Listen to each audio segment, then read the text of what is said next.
There's a theory that most of what permanently scars us in our lives happens to us in early childhood, or out behind the practice field bleachers with Laurie Feldman.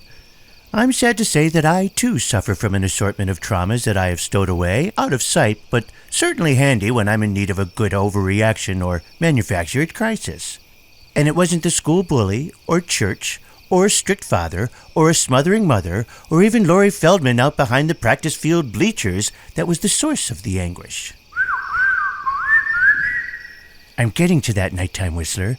Please don't rush me right now. I'm feeling fragile.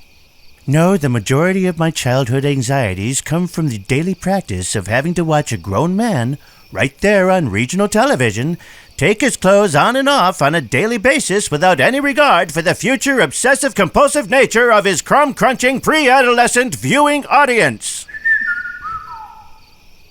Yes, I suffer from Mr. Rogers' stress disorder.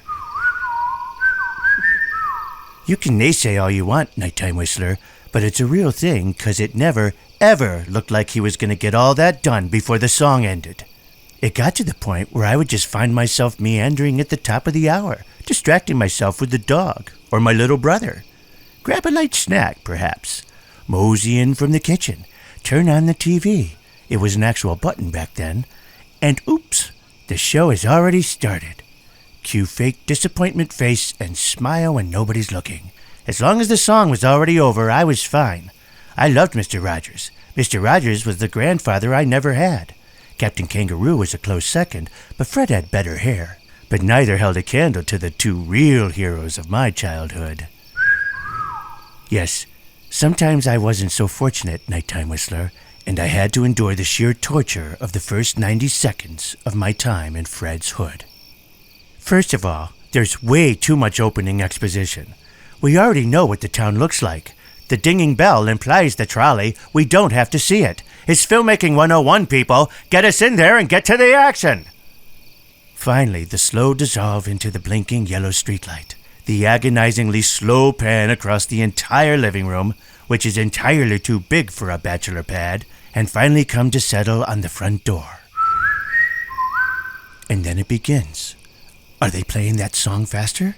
It sounds faster. And we've been on this door for like a whole 3 seconds with no movement. What is he waiting for? We've got stuff to get done here. So the definitely faster tempoed singing starts as Fred steps in and shows us something he's brought in with him. And he always takes the time to hold it up for a few seconds. And I'm like, what the hell is that? No zoom in? This is standard def. And he's just going to pull it out and talk about it later on anyway, so why are we burning valuable time on a frivolous gesture that isn't getting to those damn tennis shoes any faster? I swear, the day he showed up lugging an entire set of suitcases, I thought I was going to spontaneously combust.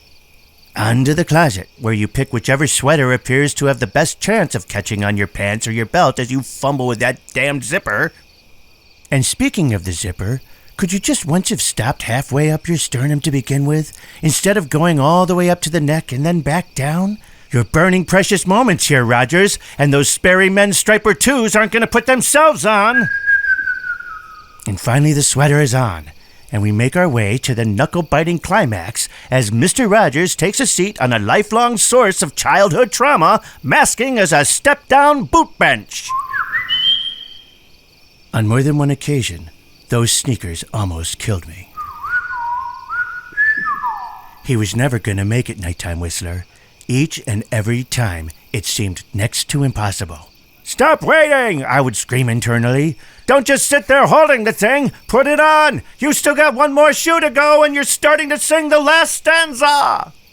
And just for the record, I was always in favor of making the most of this beautiful day, and it was always my intention of staying, or else I wouldn't have turned the channel to you in the first place. So if you wouldn't mind, I'd really appreciate it if you'd kick things into high gear, get the first sneaker tied up, toss that damn second shoe already, and let's get to Mr. McFeely, because I have a strong notion that something very important is brewing on Picture Picture.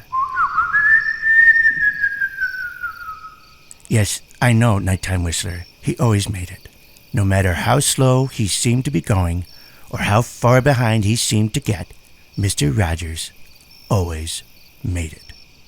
And it's funny, had I realized it at the time, I probably would have looked at it differently. and been more excited to see how he got there each time, instead of worrying so fiercely about some impending disaster that would never come to fruition.